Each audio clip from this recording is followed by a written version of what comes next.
हर औरत की ख्वाहिश होती है कि वो अपने घर का बजट बेहतर अंदाज में संभाले और महीने के आखिर तक पैसे भी बचा ले। ग्रोसरी के खर्चे घरेलू बजट का एक बहुत बड़ा हिस्सा होते हैं, मगर अगर थोड़ी सी प्लानिंग और समझदारी से काम लिया जाए तो काफ़ी बचत मुमकिन है। तो आइए जानते हैं बहुत ही आसान से तरीके, और वीडियो को फुल वॉच कीजिएगा क्योंकि आपके साथ मैं लास्ट में शेयर करने वाली हूँ बहुत ही ज़बरदस्त किचन ऑर्गेनाइजर जो कि बहुत ही अफोर्डेबल प्राइस में मुझे मिल गया। तो चलिए वीडियो स्टार्ट करते हैं। अगर वीडियो पसंद आए तो लाइक शेयर कमेंट करना ना भूलें, और जो चैनल पे नए हैं वो सब्सक्राइब भी कर दिया करें। सो अस्सलाम वालेकुम एवरीवन, कैसे हैं आप सब? उम्मीद है कि सब ठीक ठाक होंगे और बहुत खुश होंगे। तो व्लॉग स्टार्ट हो रहा है सुबह तकरीबन 12 बजे से। हस्बैंड को ऑफ था तो उनके साथ मैं चली गई मंडी सब्जी वगैरह लेने के लिए, और साथ ही वहाँ से गोश्त भी ले लिया। तो लेके आना जो है ना वो चीज़ आसान है, लेकिन उसको संभालना जो है ना वो सारा दिन आपका लग जाता है। तो आते साथ ही सबसे पहले मैंने सोचा कि पहले हांडी रख लूँ ताकि दोपहर के खाने का जो है ना वो इंतज़ाम कर लूँ, उसके बाद जो है ना बाकी चीज़ें संभाल लूँगी। तो यहाँ पे मैं बना रही हूँ जी आज आलू कीमा, और जब ताज़ा कीमा लेके आती हूँ तो मैं कुछ इस तरह से बनाती हूँ जो कि बहुत ही टेस्टी बनता है। तो खैर जी, मेरी वो बहनें इस बात से रिलेट करेंगी जिनके हस्बैंड की सैलरी ना फिक्स होती है और महीने में एक ही दफ़ा ग्रोसरी करनी होती है। उनके लिए स्मार्ट प्लानिंग और मैनेजमेंट बहुत ज़रूरी होती है ताकि जो है ना वो महीना पूरा बहुत सुकून से गुजर सके। तो सबसे पहले तो बहुत ज़रूरी है कि मंथली बजट फ़िक्स किया जाए। पहले डिसाइड करें कि टोटल ग्रोसरी बजट कितना है, जैसे कि 10,000, 15,000 या जितना भी पॉसिबल हो, ठीक है। उसको 3 हिस्सों में डिवाइड करना बहुत ज़रूरी है। ड्राई आइटम में जैसे आटा, चावल, दाल, मसाले, तेल वगैरह, ये 50% तक लिए जा सकते हैं, जबकि फ़्रेश आइटम्स जो है ना वो सब्ज़ी, दूध, रोटी, ब्रेड और फ्रूट्स, ये 30% तक हमें ज़हन में रखें। उसके अलावा नॉन वेज अगर हो गया तो गोश्त, चिकन, फ़िश, एग्स वगैरह जो है ये 20% तक। उसके अलावा दूसरी जो बहुत ज़रूरी चीज़ है, ग्रोसरी लिस्ट स्मार्टली बनाएं। हाँ जी, अगर एक दफ़ा मार्केट जाने से पहले आप किचन चेक कर लेना कि क्या चीज़ ऑलरेडी है, वो दोबारा मत लेके आएं। क्योंकि अक्सर ऐसा होता है जब चीज़ डबल हो जाती है ना तो हम एक चीज़ यूज़ कर पाते हैं और दूसरी जो है वो ख़राब हो जाती है। फिर लिस्ट लिखनी बहुत ज़रूरी है, वो भी कैटेगरी वाइज, जैसे कि सबसे पहले ड्राई लिख लिए जाएं कि जैसे उसमें ड्राई ग्रोसरी में आता है आटा, चावल, दाल, मसाले।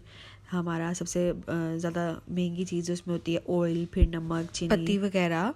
और स्नैक्स की अगर बात कर ली जाए तो उसमें हमें ख़ास तौर पे नाश्ते के लिए चाहिए होता है या शाम की चाय के लिए, जैसे biscuit, jam, bread, milk powder या ओट्स वगैरह। और अगर हाउस होल्ड आइटम्स की बात कर ली जाए जिसके बारे भी गुजारा नहीं है, जैसे कि डिटर्जेंट हो गया, सोप हो गया, shampoo, dish wash, liquid, tissues वगैरह। उसके अलावा फल, सब्ज़ी और नॉन वेज।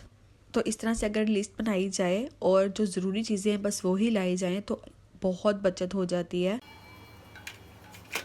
तो खैर जी, यहाँ पे साथ आपको बताती चलूँ मैं कर क्या रही हूँ। मैंने ना विंग्स लिए, ठीक है, और ये भी फ्रेश लेके आई थी। मैंने सोचा कि इसको मैरिनेट करके रख देती हूँ। कोरियन स्टाइल ये बहुत ही मज़ेदार बनते हैं। मैंने पहली वक्त कई बार रेसिपी शेयर की है और शॉर्ट्स में शेयर की है, यहाँ पे भी बता देती हूँ। मैरिनेट बहुत ही आसान से और बहुत ही कम चीज़ों से करेंगे। नमक, लहसुन, अदरक, काली मिर्च और लेमन, बस इसको मैरिनेट करके ना अच्छे से हमें फ्रिज में रख देना है और इसको भी तकरीबन 5 से 6 घंटे तक का रेस्ट देना है। उसके बाद हम इसको ना फ्राई करेंगे और साथ साथ इसका बहुत ही मज़ेदार सा सॉस भी बनता है जो कि मैं आपके साथ आज नहीं कल के व्लॉग में शेयर करूँगी क्योंकि व्लॉग बहुत लंबा हो जाना था।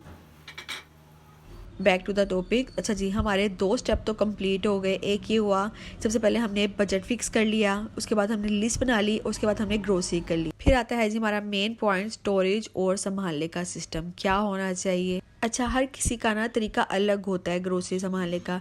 मैं किस तरीके से संभालती हूँ, क्विक रूटीन आपके साथ शेयर करती हूँ। घर आते ही सब्जी और गोश्त को अलग अलग रख लेती हूँ, ड्राई चीज़ें एक शेल्फ पर रख लेती हूँ, फ्रिज आइटम फ्रिज में, फ्रीज़र आइटम फ्रीज़र में रख लेती हूँ। उसके अलावा जो दाल, चावल, आटा, चीनी वगैरह की इस तरह की चीज़ें होती हैं वो सब एयर टाइट डब्बे में डाल के रखती हूँ। हर डब्बे में लेबल लगा लें ताकि आसानी हो जाए।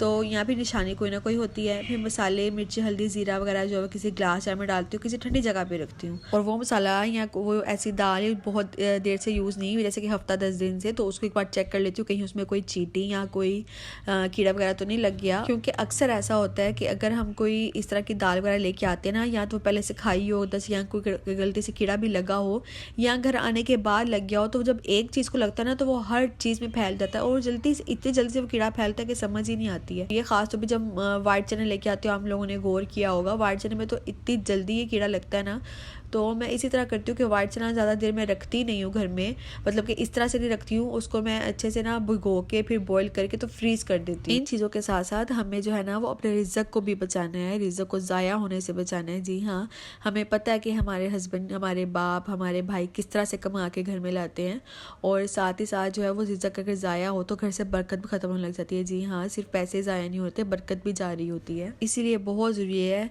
कि जितनी ज़रूरत हो उतना ही खाना बनाया जाए। रोज़ का खाना फैमिली के हिसाब से नाप कर बनाना चाहिए। अगर 3 लोग हैं तो 5 लोग का मत पकाएं, बच गया तो नेक्स्ट डे न्यू डिश में यूज़ कर लो। जैसे कि दाल के पराठे बन गए, अगर दाल बच गई है तो चावल बच गए तो साथ दाल बना ली है, फ्राइड राइस बना लिए, मतलब कि कुछ भी आप कर सकते हो, करना हो। उसके अलावा अगर बचे हुए खाने को हम फ़ौरन से फ्रिज में रख दें, बाहर मत छोड़ें, तो भी खाना हमारा ज़्यादा होने से बच जाता है। हर 3-4 दिन में फ्रिज चेक कर लें, पुरानी चीज़ पहले यूज़ कर लें। First in first out rule follow करें। ब्रेड और सब्ज़ी वगैरह को भी ज़ाया होने से बचाएं। जैसे कि अगर ब्रेड हमारे नाश्ते में आती है तो उसका फर्स्ट और लास्ट पीस अक्सर बच जाता है, तो उसको 2-3 बार जमा करने के बाद उसके ब्रेड क्रम्स बना लें।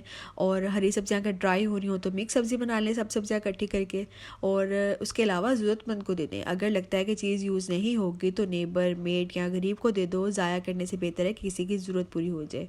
ये सदका और शुक्र दोनों में आ जाता है। और एक छोटी सी दुआ जो हमारे रिज़्क में इजाफा करती है, और उसका तर्जुमा ये कि या अल्लाह हमारे रिज़्क में बरकत दे और हमें दोज़ख के अजाब से बचाए। तो खैर जी, मैं सब्ज़ियाँ संभाल लूँगी, और मैं वो सब्ज़ियाँ ज़्यादातर प्रेफर करती हूँ जो मैं महीना पूरा चला सकूँ। और सबसे अच्छी बात कि 4 हफ्ते ये बहुत सुकून से गुजर जाती हैं। जैसे कि आलू, प्याज, टमाटर, लहसुन, अदरक, गाजर, बंद गोभी, मटर वगैरह, और काफ़ी चीज़ें तो फ्रीज़ की जा सकती हैं बना के। जैसे कि मटर छिलके मैं फ्रीज़ कर देती हूँ, और पालक, मेथी, इस तरह की चीज़ें बॉईल करके फ्रीज़ कर देती हूँ, तो बहुत आसानी हो जाती है और बहुत बचत भी होती है और बहुत टाइम भी सेव हो रहा होता है। इसके अलावा आपने देखा होगा कि टमाटर पिछले दिनों कितने ज़्यादा महंगे हो गए थे, 500-600 रुपये किलो, ऐसा ही है ना। और मेरे पास पहले प्यूरी बनी पड़ी थी, जिसकी वजह से मेरा 1 महीना तो बहुत सुकून से गुजर गया। लेकिन उसके अलावा मुझे भी लेना पड़ा था। 500 रुपये किलो तक मैंने भी टमाटर लिए, 2 बार लिए, लेकिन शुक्र अल्हम्दुलिल्लाह फिर से नीचे आ गया है। मतलब है कि अगर आपके पास इस तरह से पहले से प्लानिंग थोड़ी सी की हो ना, तो आपकी थोड़ी बहुत तो बचत हो ही जाती है। और अगर आपको भी लगता है कि आपके शहर में भी इस तरह से कोई ना कोई चीज़ महंगी हो जाती है, तो वो पहले ही बल्क में लेके, अगर सेव करने का तरीका आपको पता है या आपको पता है कि आप सेव कर लोगे, तो वो लाजमी करें। और अगर लहसुन अदरक की बात कर लें तो ये भी एक मेन चीज़ होती है हमारे सालन की, तो इसके लिए थोड़ी सी मेहनत एक ही बार में कर लेती हूँ, और फिर मैं तकरीबन 2 और 2.5 महीने बहुत सुकून से गुजर जाते हैं। अच्छा, वैसे तो ना मार्केट से रेडीमेड अदरक लहसुन पेस्ट वो मिल जाते हैं, लेकिन पता क्या होता है कि वो महंगे भी पड़ते हैं, उनमें केमिकल्स होते हैं, प्रिजर्वेटिव्स होते हैं। और जबकि आप घर पे खुद बना लें तो पैसा भी बचता है, टेस्ट भी फ्रेश होता है और बरकत भी ज़्यादा होती है। उसके अलावा लेमन को फ्रेश रखने के लिए भी ना नॉर्मल प्लास्टिक बैग या एयर टाइट कंटेनर में रख सकते हैं। 2-4 हफ्ते जो है बहुत फ्रेश रहता है। उसके अलावा धनिया पेपर टॉवल मेथड से मैं इसको सेव करती हूँ, मतलब कि नीचे भी टिश्यू रखती हूँ और फिर धनिया रखने के बाद ऊपर भी टिश्यू रखती हूँ। और जब मुझे लगे ना 3-4 दिन में कि टिश्यू गीला हो रहा है, तो एक नया जो है वो टिश्यू रख देती हूँ और ये वाला गीला वाला निकाल देती हूँ। तो इससे क्या होता है 10-12 दिन बहुत ही सुकून से गुजरते हैं, धनिया फ्रेश रहता है।